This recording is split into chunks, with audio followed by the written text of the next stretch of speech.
It is a well-known fact that Australians are just simply the best at naming things in the world. Let's take our states and territories as an example. We have one state named Western Australia because it's out west.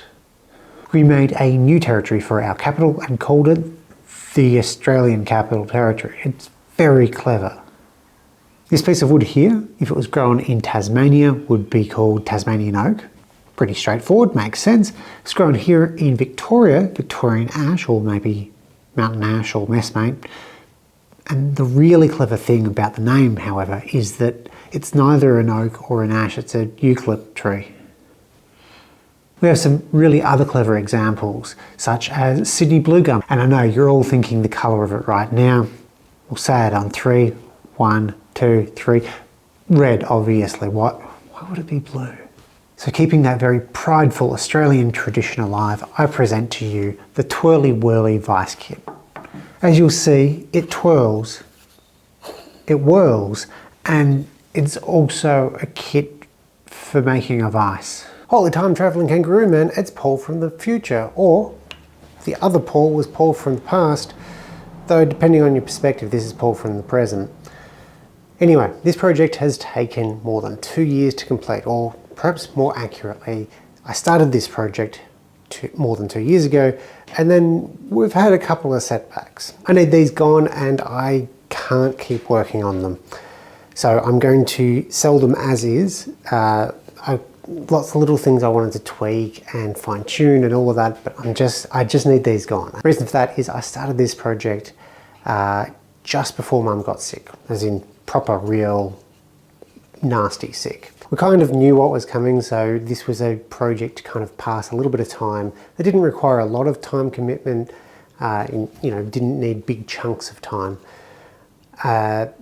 while we were in full-time caretaker mode. And then things got progressively worse and it got progressively harder to get out to the workshop. At one point we were fetching dowels, half-inch dowels for the Grub screws, and while we were out getting those supplies at Bunnings, that's when we got the phone call that that was it, that it was time to go and say our goodbyes. So this project got put on the back burner for some pretty obvious reasons, and now just looking at it, it's something that I need to move on from. So this design works just fine. All of these work just fine. There are a few blemishes here and there, and they're not perhaps as perfect as I wanted them to be, but that's okay. So I'm going to sell these as is. There was always the plan to sell them, but there are some design tweaks I'd like to do, but I just need distance from this. Once these are sold, that's it for a little while. If there's a really big demand, I will try and get back on that horse, so to speak, sooner rather than later, but I need to put some distance between me and the Twirly Whirly Vise Kits version 1. Yeah, that's why it's taken so long. That's why it needs to get out the door as soon as possible. I will be selling them for $100 dues. That'll include shipping, and it's going to be Australia only because international import and export things are weird. So I don't need that hassle in my life right now. The fence and sled effectively create a V to safely cross-cut the dowel for the screws. The threaded end of the screw always works best with a chamfer on the leading edge. Using an edge sander, the dowel can be rotated to chamfer the end. The stop on the jig makes it stupid simple to get consistent results.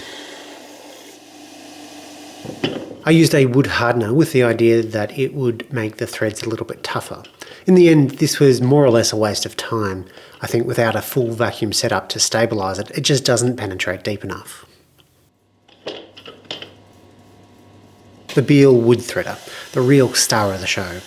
This trim router jig is what threads the dowels. The white Delrin bushing contains a threaded guide. The dowel is rotated into the bit, then around the guide to achieve the correct advancement.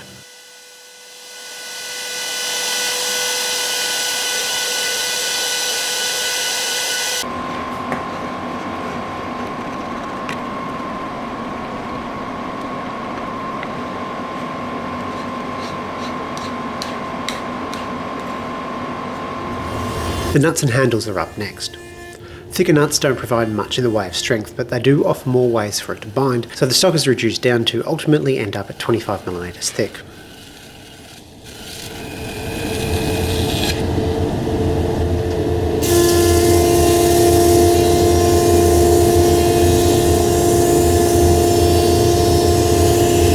The nuts end up as 75 by 75mm squares. The idea is you can glue or screw these onto the back of the rear jaw of a Moxon Vise. Square one side, then they can be cut to length.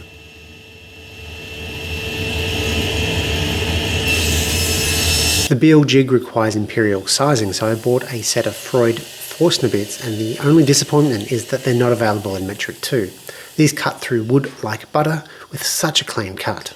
Both sides get chamfered in preparation for tapping the hole.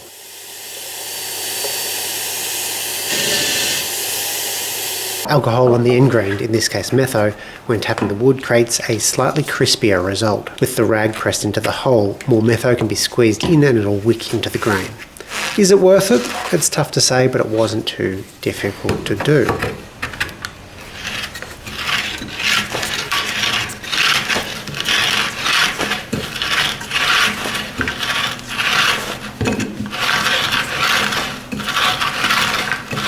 What a lovely crispy sound. The tap comes with the Beal jig.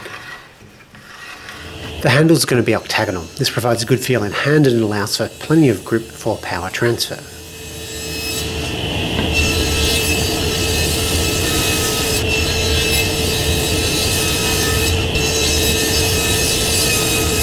Once octagonalised, the handles can be cut to length. As usual, trim one end square, then they can be separated out.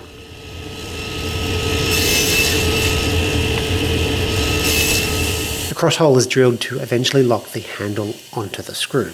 This will end up being threaded with a 1/2 inch tap, so it is drilled for 3/8 of an inch. The exit hole on the other side won't be tapped, so it's drilled to 1/2 an inch.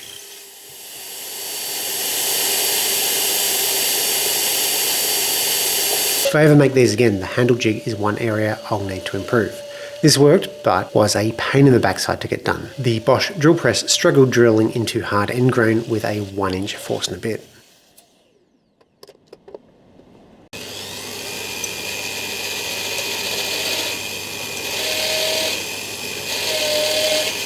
You might wonder why this hole is being threaded.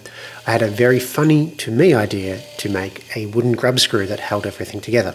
Well, the idea worked just fine, but it was a colossal pain in the backside to get to work, and honestly, it has no benefit over using a dowel that's glued in to pin it. So it'll be a one-time thing only, despite how funny it seemed to me at the time.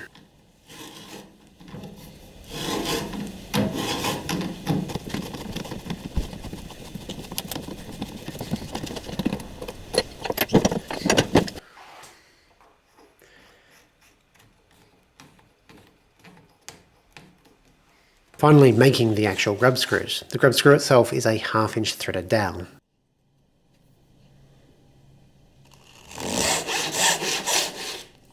The grub screw needs a ferrule, and the best way to attach that was to rebate the screw very slightly at the router table.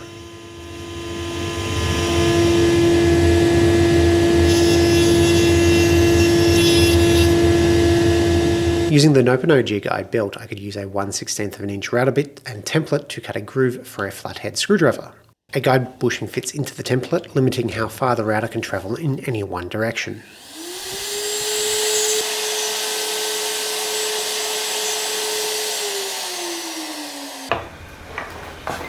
Groovy.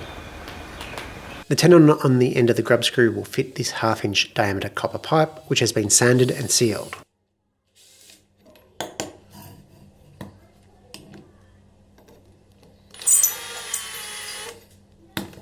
A bit of glue and the patent pending tippity tap seals the ferrule.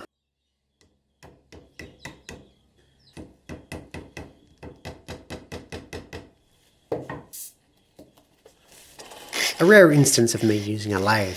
This is another area I'd like to eliminate for some sort of router jig. The turning is purely to create a partial transition from the handle to the screw. Small odd shapes mean finishing all by hand, one facet at a time.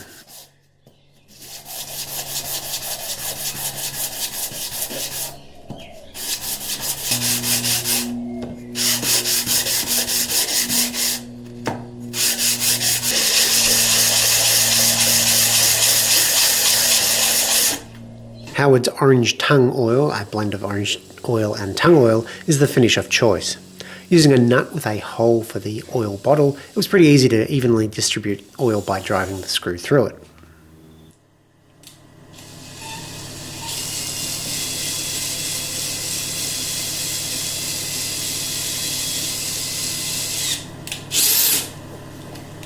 All that's left is assembly and a bit of packaging.